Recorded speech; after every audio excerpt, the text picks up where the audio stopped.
Ferran Torres, we might not need extra time. Mikel Merino. Lamine Yamal finds room. Finds the wrong side of the net. Spain hadn't conceded a single goal in 6 straight World Cup matches. Nobody in the history of this tournament had ever done that. Not the great Brazil teams, not Italy in 2006, not even Spain's own 2010 world champions. And then, on Friday, in a quarterfinal that took until the very final minutes to decide anything, that streak finally broke. Belgium scored. Spain conceded for the first time in this entire World Cup. Here's the strange part. Spain won anyway, 2-1. A stoppage-time-style drama, a rebound off a stunned goalkeeper, and Mikel Merino, the same player who has now become Spain's habit of finding the biggest goal at the exact moment it matters most.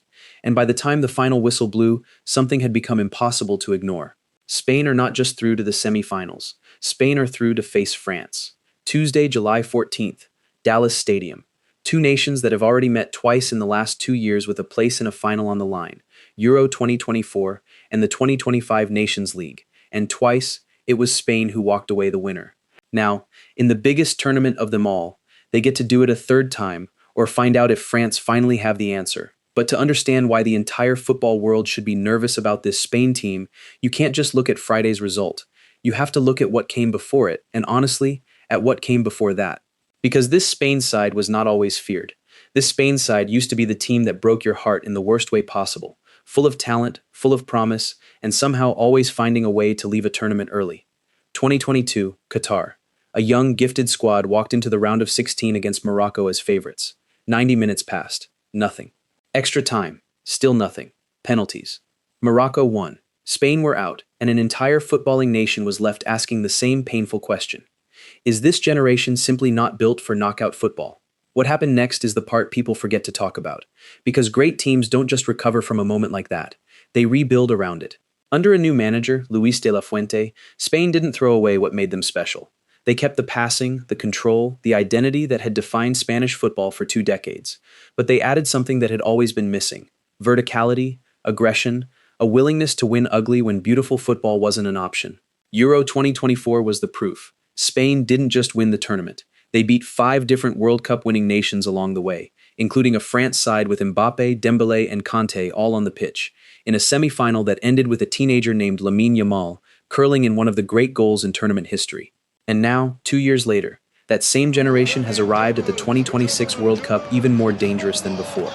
8 players from a Barcelona squad that swept every trophy on offer, a defense that had gone 6 matches without conceding, a record that outlasted every World Cup winning team in the history of the competition, a midfield anchored by a Ballon d'Or winner who many consider the best in the world at his position, and a 19-year-old wide player who, even on a quiet night, still finds a way to bend a match around him. This is not the same Spain that lost to Morocco on penalties. This is not even entirely the same Spain that won Euro 2024. This is a team that has taken every lesson from every disappointment in its recent history and built something that looks less like a national team and more like a club side that happens to play for a country. So here is the question heading into Dallas. Everyone has spent this entire World Cup talking about France, the depth, the attack, the sheer weight of talent up front. But what if the team that should actually be feared isn't the one with the loudest reputation? What if it's the one that has quietly stopped losing? To really understand how frightening this Spain squad has become, you have to start with the man who sits at the center of everything they do. Rodri doesn't score the headline goals. He doesn't produce the viral highlight reels. What he does is far more valuable and far harder to defend against. He controls the rhythm of every single match Spain plays. He decides when the tempo speeds up and when it slows down. He drops between the center backs to open passing lanes that shouldn't exist. He is usually the first player to close space the moment Spain lose the ball, which is exactly why Spain almost never get caught in the kind of loose transitions that end tournament runs. When Rodri plays well, Spain look like the best team on the planet. Against Portugal in the round of 16, a match that ended Cristiano Ronaldo's international career, it was Rodri who quietly ran the entire game from midfield while everyone else watched Ronaldo. Then there's Pedri, a player many purists already consider the best in the world at his position. His game isn't about explosive pace or thunderous strikes. It's about vision, knowing exactly where the next pass needs to go before defenders have even registered the danger. He glides through pressure that would suffocate most midfielders, and when Pedri is at his best, the entire Spanish attack simply flows differently. And then there's the player every defense in this tournament has been dreading, Lamine Yamal, still only 18 years old, already carrying the weight of being called the best player alive by some corners of the football world. His numbers this season were almost absurd. Most assists in La Liga, most big chances created, over 100 successful dribbles. But it's what he does in the biggest moments that makes him different. His goal against France at Euro 2024 wasn't just a highlight, a moment of magic there, but not the sustained brilliance the world saw 2 summers ago. And that, somehow, might be the most terrifying detail of all. Because if Spain have made it this far, into a World Cup semi-final, largely without their best player playing his best football, what happens if Yamal finally arrives at exactly the moment Spain need him most? He has a habit of doing exactly that in the tournaments that matter. Around him, Spain's attack carries multiple different weapons. Nico Williams brings the kind of directness and explosive pace that turns sideways possession into vertical danger, the exact quality that changed Spain's identity at Euro 2024. Mikel Oyarzabal, Spain's top scorer at this World Cup with 4 goals, has built a reputation as the player you trust to deliver in the moments that actually decide matches. A stoppage time winner against Portugal, a decisive goal at Euro 2024's final. Whenever Spain needs someone calm enough to finish a chance under pressure, Oyarzabal seems to be the one who answers. But if you ask most people inside the game why Spain have become so difficult to play against, the conversation eventually turns away from the attack entirely and toward a defense that has quietly become one of the best this tournament has ever produced. Pau Cubarsí, only 19 years old, defends with a composure that feels completely out of place for someone his age, reading danger early, playing out from the back under pressure without panic, rarely losing a duel he shouldn't lose. Alongside him, experience in the form of Aymeric Laporte, and width and energy from Marc Cucurella and Pedro Porro on the flanks, fullbacks who don't just defend but actively contribute to Spain's attacking rhythm. And in goal, Unai Simon quietly broke a record that had stood for decades, the longest scoreless streak by any goalkeeper in World Cup history, until Belgium finally ended it on Friday. But even that ending tells you something important about this Spain team. They didn't crumble when the streak broke. They didn't panic when they conceded for the first time all tournament. They simply found another goal and won anyway. That, more than any clean sheet record, might be the real proof of what this generation has become. Put all of that together, the control in midfield, the emerging brilliance out wide, the composure in defense, the habit of finding a winner in the moments that matter most, and you start to understand why so many people inside football now believe Spain, not France, not Argentina, might be the team best equipped to lift this trophy. Because here is the uncomfortable truth for every other contender left in this tournament.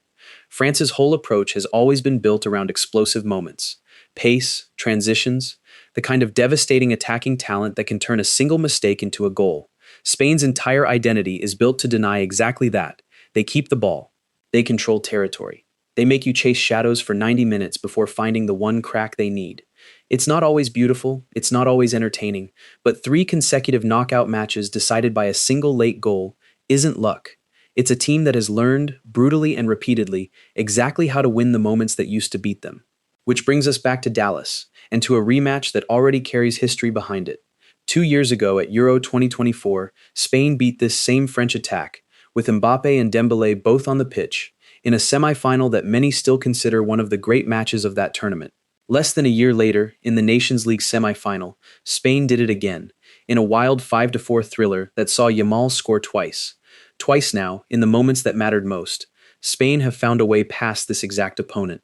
France will arrive in Dallas as 2-time World Cup champions, unbeaten through 6 matches, with arguably the most explosive attacking group left in the competition. Mbappe chasing history, Dembélé playing like the Ballon d'Or winner he is. Olise 1 assist away from a record that has stood since Pelé. On paper, it should be close to even.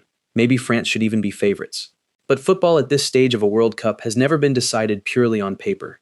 It's decided by which team can control the moments neither side wants to admit are coming.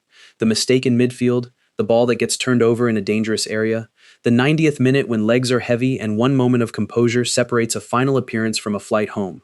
And if this tournament has taught us anything about Spain, it's that they have built an entire identity around exactly those moments. Not the flashy ones, the ugly, nervous, stoppage time ones, and somehow they keep winning them anyway. So as the rest of the football world spends the next few days talking about France's attack, about Mbappe's chase for history, about whether anyone can stop the deepest squad in this tournament, it might be worth asking a different question entirely. What happens when the team that never seems to lose the moments that matter most runs into the team that has never needed those moments to matter, because they simply overwhelm you before it gets there?